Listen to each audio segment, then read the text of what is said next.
Hi, this is Steve Walton from Tropic Heating and PatioHeat.com. If you're looking for a personalized heater plan, email your dimensions, pictures, and/or drawings to support@PatioHeat.com.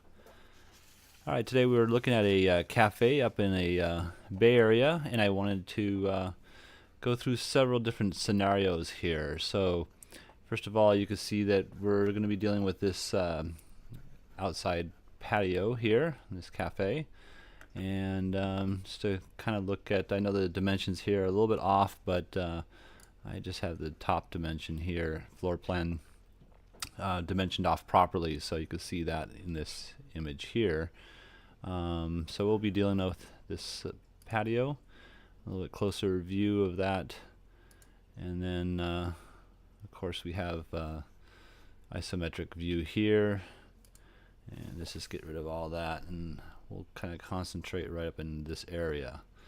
So first question, I guess, is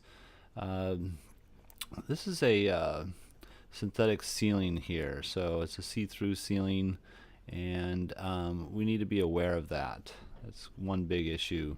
Also, this is like I said before, the Bay Area, and I believe this is your northwest elevation. Well, this would be your northwest elevation here. So I'm not quite sure how it's going to be situated, but I'm guessing there's going to be a lot of wind that's going to be coming through from this direction towards the structure itself.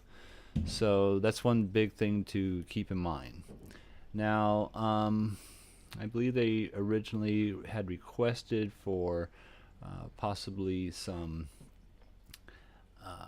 gas heaters, and although I didn't haphazardly place these heaters in here, I did place them where there's no support for the heaters, and there's a reason behind that. In fact, let's just get out of this real quick here and go into the dimensions here real quickly.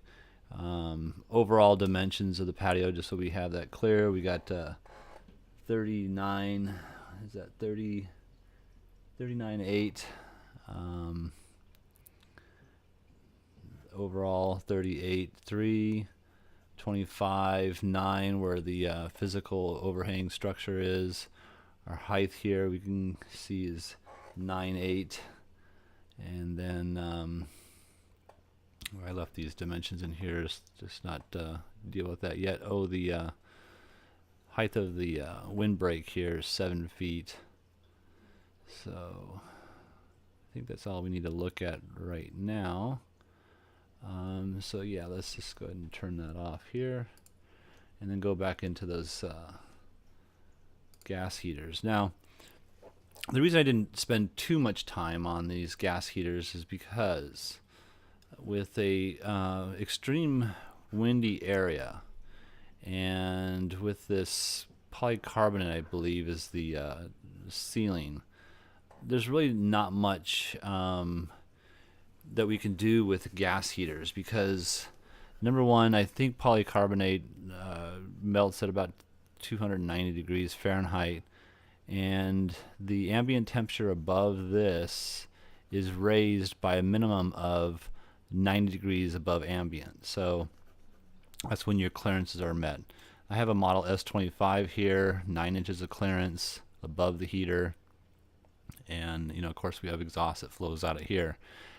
I don't know what the long-term degradation of this ceiling would be with a constant flow of gases, hot gases coming off of this heater onto it year after year. So that's one thing. But the biggest thing in my concern is the fact that this is a wind wall, and when that wind is swept up, it's going to capture between this area here, and it's going to be blowing straight on the heaters. That's going to cause the burner within this heater. You'll see in here, I think we have a good representation of what it looks like, but maybe we don't. But what we have is a ceramic plate in here. It's got thousands of little holes, and in that ceramic plate, the gases have to wick out of each little hole about 1/8 of an inch, and if the wind's blowing on it constantly, it's not going to be efficient. So that's one big issue that I have with placing a gas heater in a windy area. But nonetheless, if we did do that, I have here just to show you the footprint of the heater and its placement in conjunction with each other. So 4'4" centered here off of this inside edge of the wall, and then 9'10", 9'10", 9'10" centers, and it again 4'4". So basically, I moved them in 4'4", and then divided the two equally inside there. And then of course I centered the heater between in the center of the structure beams here on both bays, let's call it. And then out here, we could put some along this edge to mount. That's the only mounting option we have here, but I don't think that we're going to get much from that, so I didn't put that there. But we could look at that a little bit further.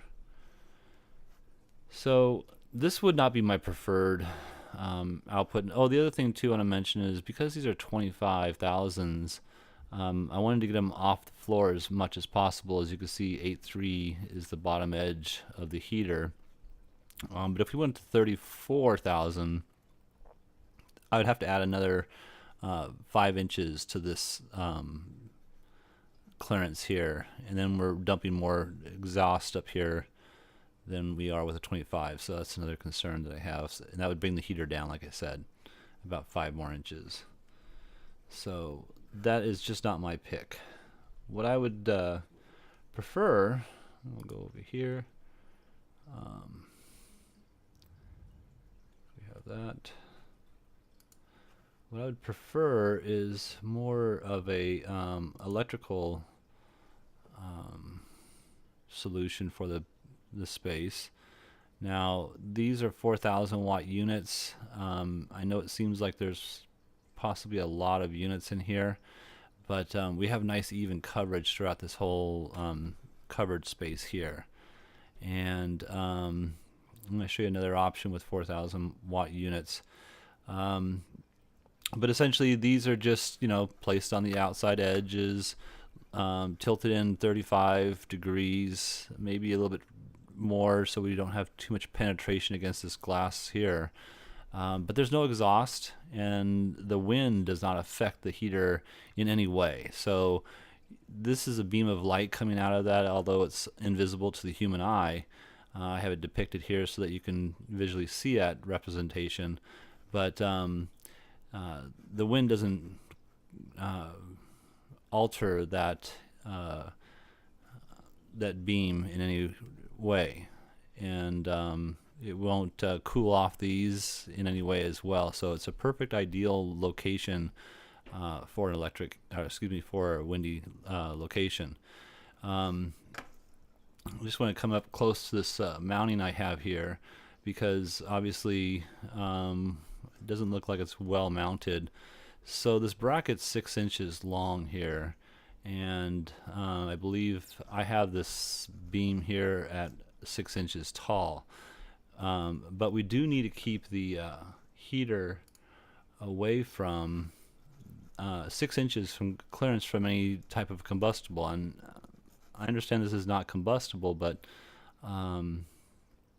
it can, like I said, melt or degrade, and I'd like to keep the minimum clearance that the manufacturer recommends from that. So you may want to change this bracket, come up with your own bracket, maybe even cantilever something over, so that this bracket can be mounted on the ceiling, something of that nature. Here's just another example. 8'9" off the floor is the finished height on bottom height of this. So yeah, and you got a really nice footprint here. You'll see that between these posts though, or where these posts are sitting, obviously we have no coverage, and you're not going to appreciate much warmth between those posts. So I have these again centered within these beams here, and that'll work out real well. So on the outside edge, or the uncovered section of the patio, we can also place a couple more units to get a little bit more coverage over here. So you can see I have those just mounted on this ledge here and casting out about a 45-degree tilt there. So the last recommendation I'll make, which is not the most ideal of coverage, I'm gonna go ahead and just leave those on. But it'll still give you a pretty well covered patio. It won't be perfect and it won't be complete, but it'll be nice still. Is just to remove the double sets on these beams here and just go with a single set there. Again, we're maintaining that. Well, actually on this here, I don't know, I have my dimensions on still. So being that this is about 6 inches tall, I just mounted to the bottom of that, and that is going to pick up your clearance there. But one thing is we have to allow enough room. So I think this is a 4-inch bracket. We have to allow enough room. There's a junction box that's physically attached to the back of the unit here. It's about 2 inches tall, and we want to make sure that we have adequate space to allow the attachment of the electrical here. I don't have the electrical depicted, obviously, but with this coverage here, you can see that we're missing some spaces here. I'm going to put the floor plan back on here just to kind of get an idea of the coverage here. We have seating that's kind of centralized underneath these beams, which might be fine for this application. Sorry, my computer's going through a brain. There we go. So in any case, this might be enough heat for this space here. And again, using the same 4,000 watts on this outside edge here at that 45-degree tilt. So I think I covered everything. Oh, the bracket that that you can make is just a 90-degree bracket that's attached to that beam with a hole that in the center, so you can put the bolt through here, and that'll be fine. These heaters weigh roughly 18 to 20 pounds, so they're not very heavy and could be supported pretty easily just on the outside edges. Alright, well, that is my input for this particular design.